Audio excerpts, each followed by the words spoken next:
Қара құрт шаққан кезде арақ ішу пайдалы деп көп адам жазған екен менің алдыңғы түсірген видеомда. Негіз бұл мүлде дұрыс емес.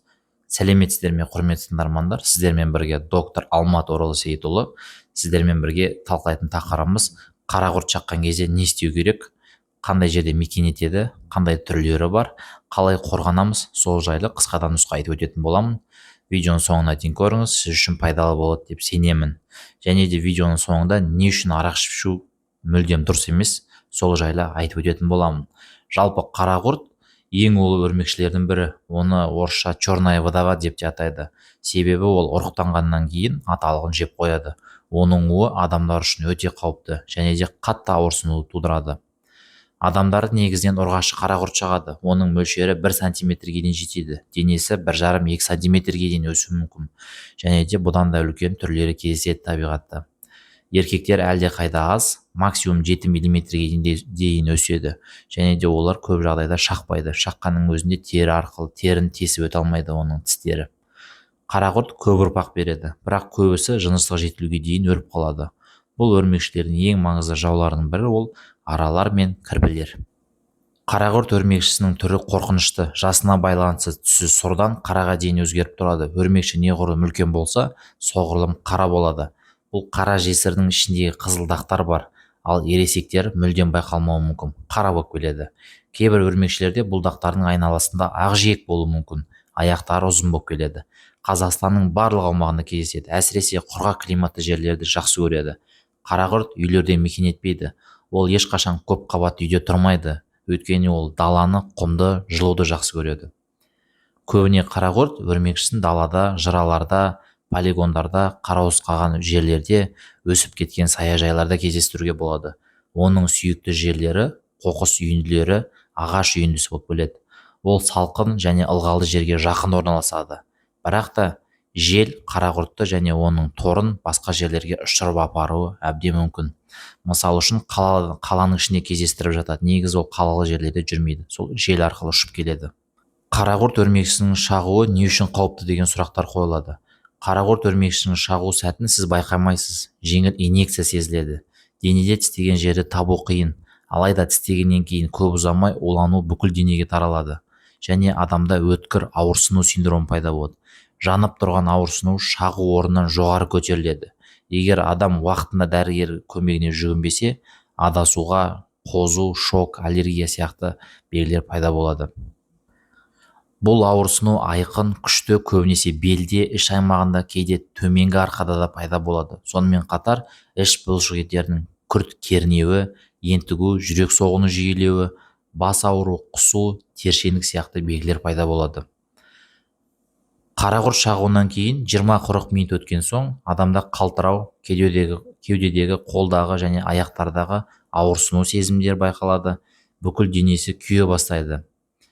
Содан кейін қатты әлсіздік пайда болады. Кейбіреулер қара құрт өрмекшісінің улануымен көп мөлшерде сілекей бөлінеді. Ал адамға ол сілекейді жұту қиынға соғады. Тістегеннен кейін 3 сағаттан кейін адамда құрысулар байқалуы мүмкін. Тағы 2 сағаттан кейін жүрек айну, құсу, іш қату пайда болады. Тілде ақ жабында болуы мүмкін. Тістегеннен кейін 8 сағаттан кейін бетте қабақ сінеді және де тершеңдік көбейеді.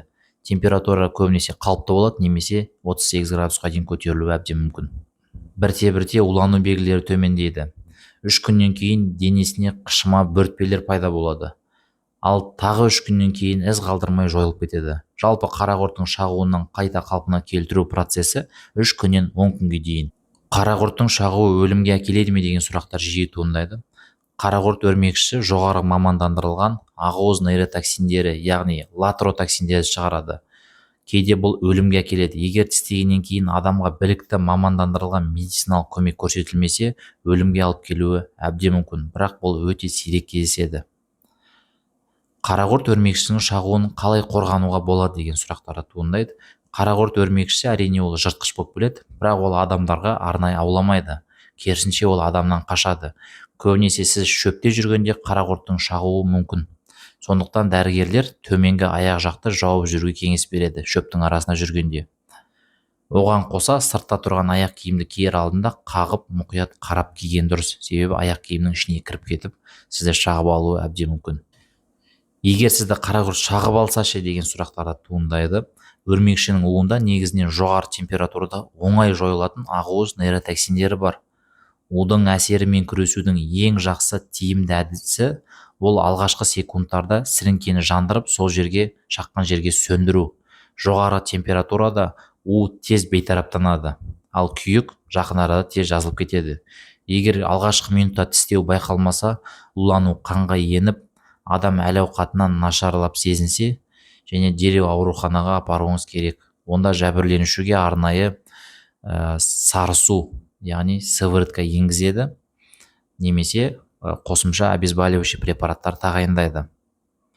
Ал сіз уақытылы дәрігерге келмесеңіз және сізде қосымша созылмалы ауруларыңыз болса, немесе кішкентай сәби баланы шағып алатын болса, дереу медициналық көмекке жүгінген дұрыс, себебі ондайлардың 10-15% қайтыс болып кетуі әбден мүмкін.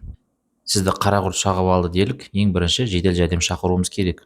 Жәбірленушін шұғыл түрде жақын жердегі аурухананың токсикология бөліміне апару керек.